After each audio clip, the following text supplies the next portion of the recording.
चलो। तो 3 वीडियो हो गई हैं। और पहली वीडियो में मैंने क्या बताया था, ओवरव्यू दिया था एक, और दूसरी वीडियो में कैसे सॉफ्टवेयर को इंस्टॉल करना था, ये सिंपल टेक्स। वो दोनों वीडियो देख लो। और तीसरी वीडियो में ये 3 प्रॉम्प्ट जो मैंने यहाँ पर दिए हैं, है ना, इनको कैसे यूज़ करना है फिजिक्स के लिए दिखाया था। अभी ये वाले सेक्शन में है, ये वाली जो वीडियो है, इसमें कौन सा सेक्शन देखेंगे, केमिस्ट्री का, है ना, केमिस्ट्री के लिए कैसे यूज़ करना है। तो चलो देखते हैं। अपना ये सॉफ्टवेयर खोल लो, सिंपल टेक्स साइड में, ठीक है। और जैसे मैंने यहाँ पर ये सैम्पल पेपर ले रखे हैं, सिंपल पेपर या मॉडल जो भी बोल सकते हो, है ना। इसमें इनके जेई मेन के कुछ क्वेश्चंस हैं, उसको एक साथ लिख रखा है, लिन के ये, है ना। तो इसको सॉल्व करके देखते हैं। इसको सिंपली सबसे पहले तो पता ही होगा कि कैसे यूज़ करना है। स्नैपशॉट लो। अब उसमें मैं क्या कर रहा था, एक एक क्वेश्चन करके एक स्नैपशॉट ले रहा था, है ना। आप चाहो तो ऐसे चार चार क्वेश्चन भी एक साथ कर सकते हो, है ना, थोड़ा जल्दी हो जाएगा। यहाँ पर जाओ और नीचे जाकर पेस्ट कर दो, ठीक है। इस विंडो को साइड में कर लेते हैं, ठीक है, ज़्यादा बेटर दिख रहा है। देखो, ये सारा आ गया। First question, second question, third question and fourth question, ठीक है, ओके। इसको कॉपी कर लो, यहाँ पर पेस्ट कर दो, और पहली वाली प्रॉम्प्ट लिख दो, ताकि थोड़ा इजी स्टेप्स में करेक्ट आंसर आ जाए, आपका समझ में भी ठीक से है, ठीक है। और तब तक क्या है, जब तक वो सॉल्व कर रहा है तब तक कुछ और क्वेश्चन देख लेते हैं, जैसे कि 9, 10, 11 देख लेते हैं एक बार, है ना। सिंपली क्या करना है, इसको स्नैप लेना है यहाँ पर, ठीक है, ये हो गया। और यहाँ पर आकर इसको पेस्ट कर दो, ओके। अब देखो, पहला क्वेश्चन, पहले क्वेश्चन का एनालाइजिंग पार्ट यहाँ पर आ गया। और कैसे कैसे वैल्यूज इसमें दे रखी हैं वो ये है, फिर कैसे पुट करनी है, कैसे सॉल्व करना है, ठीक है। नीचे लास्ट तक सॉल्व किया है, आंसर क्या आएगा, 3, ठीक है। आंसर को नोट कर लो एक बार, इसका आंसर क्या है, 3। और आंसर मैं एक बार दिखाऊंगा भी, ये आंसर शीट दे रखी है, उसे देख लेना। और सेकंड वाला question, okay.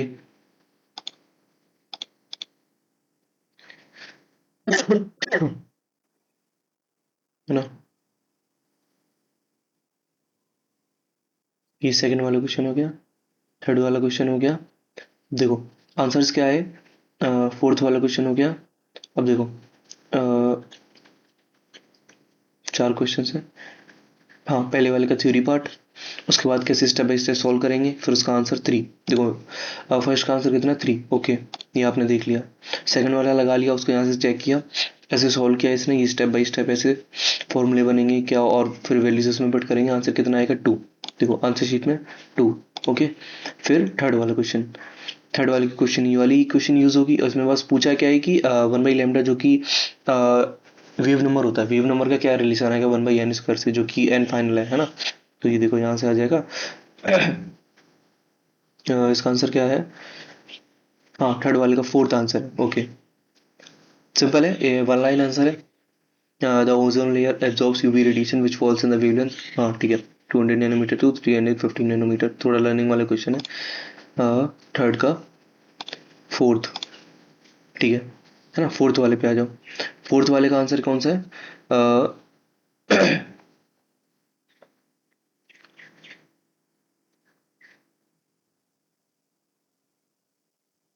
Suitable spectral line for 900 nanometre, कौन सा क्वेश्चन है ये, एक सेकंड।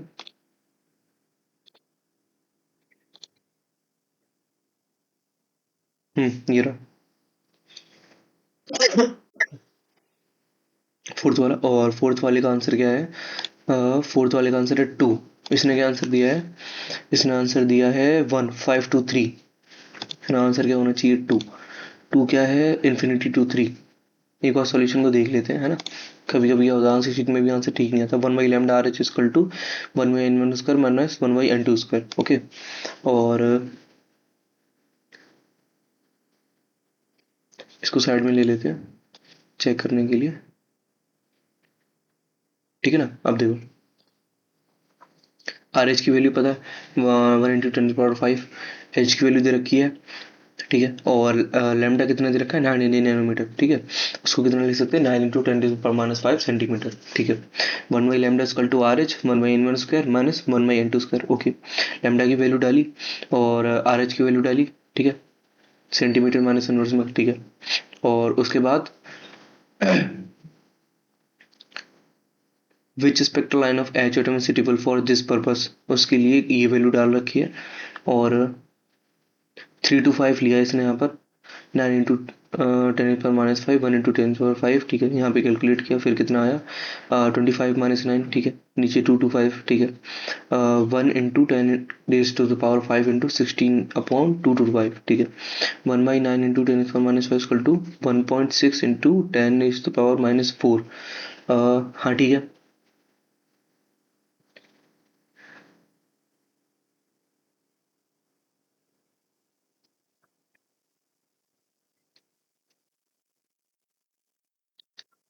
1.6 कैसे लिया इसने यहाँ पर,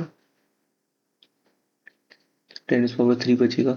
यहाँ पर शायद थोड़ा कैलकुलेशन में दिक्कत हुई है, ठीक है। एक क्वेश्चन ये कैलकुलेशन आप देख लेना, है ना। ये वाला पार्ट तो देख ही लिया, कौन सा फॉर्मूला यूज़ होगा और कौन सी कैलकुलेशन यहाँ पे कैसे होनी है, ये वाला पार्ट थोड़ा देख लेना। एक साइड लास्ट में कुछ स्टेप में गलती हो रही है, इसको देख लेना एक बार खुद से कैलकुलेट करके। 5 to 3 बता रहा है, इन्फिनिटी टू 3 आना चाहिए, है ना। अब बाकी के क्वेश्चन 3 क्वेश्चन थे, है ना। इन क्वेश्चंस को देखते हैं एक बार। यहाँ से कॉपी किया, यहाँ पर पेस्ट कर लिया और नीचे जाकर ये जो प्रॉम्प्ट थी इसको दे दो, यहाँ पर पेस्ट कर दो। अब जैसे कि ये क्वेश्चन में ना इसने थोड़ी सी गलती करी। अब ये क्या है कि मैं ये बोलना चाहूँगा कि मतलब एक्यूरेट है, 95% 99% टाइम एक्यूरेट पड़ता है।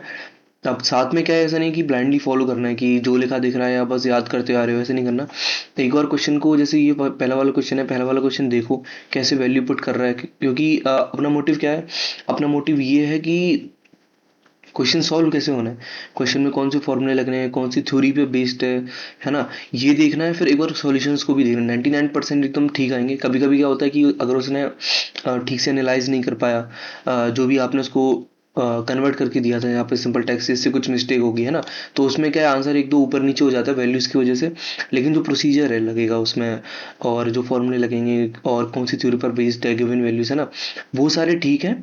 फिर उसको देखो, लास्ट तक कैसे सॉल्व हो रहा है उसको देखो, और जब आप रीड करोगे एक बार ठीक से तो आपको खुद समझ में आ जाएगा लास्ट में आंसर कैसे आया है और कितना आना चाहिए, ठीक है। एक थोड़ा आइडिया लग जाता है। अब देखो जैसे ये वाला क्वेश्चन था 9, 10th एंड 11th, इसके लिए देखते हैं।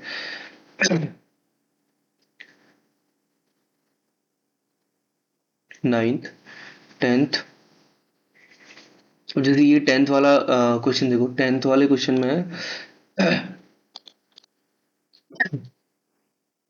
10th वाला क्वेश्चन एक बार ले लेते हैं यहाँ पर, ये है, इसको यहाँ पर डाल दो, ठीक। तो जो 10th वाला क्वेश्चन है, 10th वाले क्वेश्चन में जैसे यहाँ पर ये, इसका आंसर क्या होना चाहिए, इसका आंसर होना चाहिए 10th के लिए फोर्थ। फोर्थ ऑप्शन क्या है, linear with slope R H. अब जैसे इसने यहाँ पर ये जो नेगेटिव लगा है इसको ठीक से एनालाइज नहीं कर पाया, लेकिन उसने आंसर एकदम करेक्ट दिया। उसने आंसर क्या बताया, linear slope with R H, तो ठीक है ना। Linear slope with R H, linear with slope R H, है ना। ये कौन सा ऑप्शन है, फोर्थ ऑप्शन है। तो यहाँ पर ये आंसर को देख के एक बार यहाँ पे मैच कर लो कौन सा ऑप्शन है, ठीक है, फोर्थ वाला। और इसको पढ़ोगे तो सीधी सी बात समझ में आ जाएगा इसका स्लोप क्या होना चाहिए, है ना।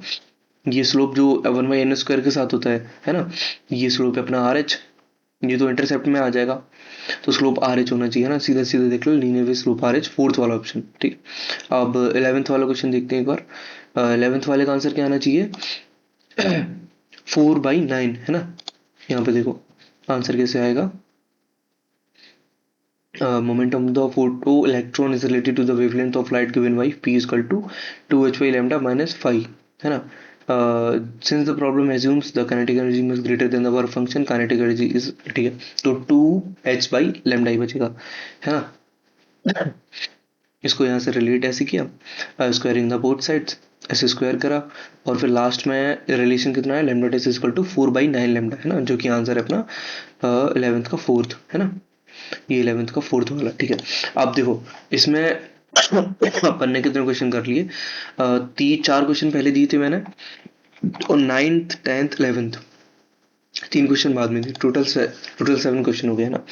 अब दूसरी वाली प्रॉम्प्ट यूज करेंगे कि ये चलो 7 क्वेश्चन तो कर लिए जो कि शीट में थे, इसके साथ में कुछ और क्वेश्चन ऐसे मैं देख लूं, है ना। अब यहाँ पे 4 क्वेश्चंस की जगह 7 क्वेश्चंस कर दो, और मुझे कितने क्वेश्चन चाहिए, जैसे मैं 10 क्वेश्चंस ले लेता हूँ, है ना। 10th क्वेश्चन ठीक रहेगा, ज़्यादा नहीं, क्योंकि अपन को क्या करना है, एक बार यही देखना कि उस टॉपिक से दूसरी कोई से क्वेश्चन बन सकते हैं, बेसिक टू एडवांस, है ना। और कैसे क्वेश्चन बनेंगे, और क्या पैटर्न रह सकता है उनका, है ना। और डिफिकल्टी भी अपन ने एक बार इसमें डाल दिया तो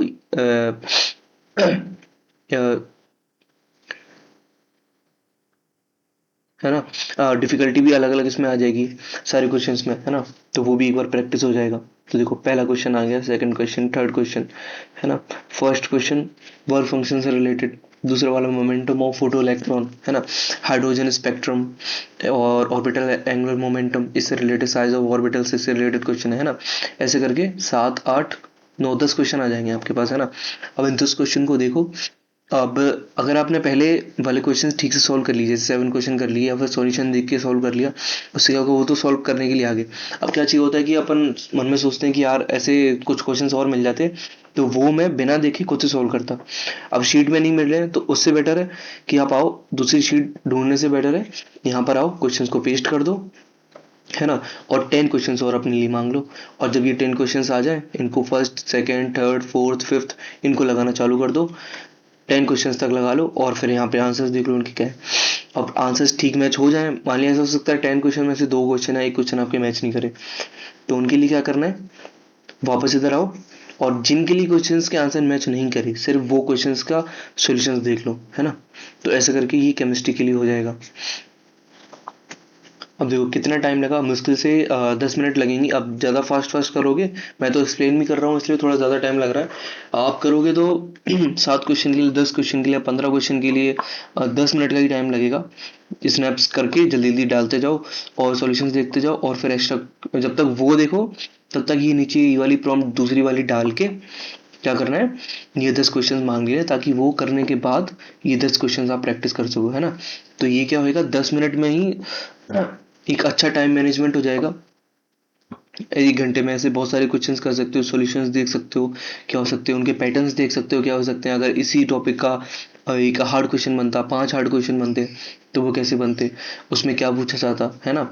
ये क्या है कि शीट्स में कभी कभी क्या होता है कि नहीं मिलता है, एक ही क्वेश्चन के एक ही टॉपिक पर 5 5 क्वेश्चन अलग अलग एकदम, है ना, अलग अलग वैल्यू से। कभी आप चाहते हो मैं प्रैक्टिस कर लूँ, है ना, तो वो यहाँ पर मिल जाएगा। यहाँ पर आओ, क्वेश्चंस को डालो, सॉल्यूशंस देखो, उनको सॉल्व करो, फिर नीचे टेस्ट के लिए प्रैक्टिस के लिए क्वेश्चंस लो, उनको रीड करो या फिर सॉल्व करो, है ना। सॉल्व करके देख लो, ज़्यादा बेटर रहेगा। खुद से सॉल्व करके देखो एक बार, rather than directly watching the solutions. Okay, तो ये हो गया। और लास्ट वाली प्रॉम्प्ट क्या थी, एक रिवाइज करने के लिए। इसमें एक मैं मॉडिफिकेशन करके दिखाऊंगा तुमको। जैसे मैंने ये डाला, अब तुमको फॉर्मूले मिल जाएंगे इससे सिर्फ, है ना। लेकिन मैं चाहता हूँ कुछ मुझे पॉइंट्स और मिल जाए, जिसमें क्या है, थोड़ी थ्योरी आ जाए ऊपर जो भी क्वेश्चंस हुए उसके रिगार्डिंग, है ना। Also include some theory points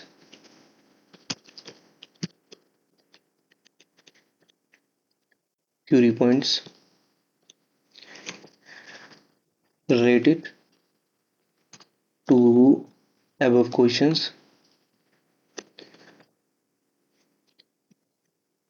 in short, है ना। ज़्यादा लॉन्ग में नहीं जाना, शॉर्ट में ऐसा होना है, आइडिया लगना है बस।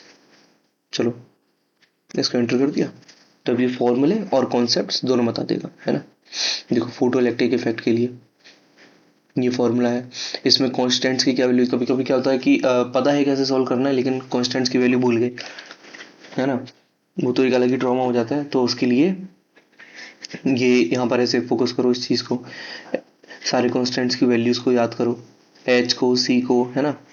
इसको यहाँ से ऐसे देख लो, और फिर फोटो इलेक्ट्रिक इक्वेशन, और T Broglie wavelength, hydrogen spectrum, है ना। ये सारे कुछ फॉर्मूलेस आ गए।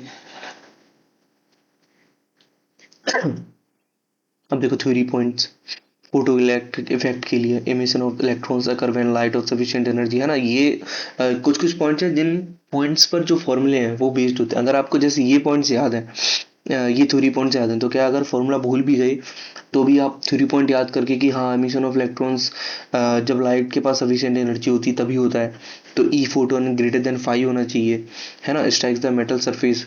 ओके, तो यहाँ से क्या है, जो फॉर्मूले में क्या मॉडिफिकेशन होना है, फिर फॉर्मूला कैसे आना है, थोड़ा भूल गए, तो अगर ये थ्योरी पॉइंट्स याद है आपको तो इनसे आप बना लोगे उसको। ठीक है, इनको पढ़ो, फर्स्ट वाले को, सेकंड वाले को, third Rydberg formula and spectral lines, spectral series. ठीक है, angular momentum in quantum mechanics, इसको पढ़ो, है ना। जैसे ये point, angular momentum in the ground state L equal to zero. Okay, higher L values correspond to more distant and complex orbital shapes, है ना। ये थ्योरी पॉइंट्स को पढ़ो।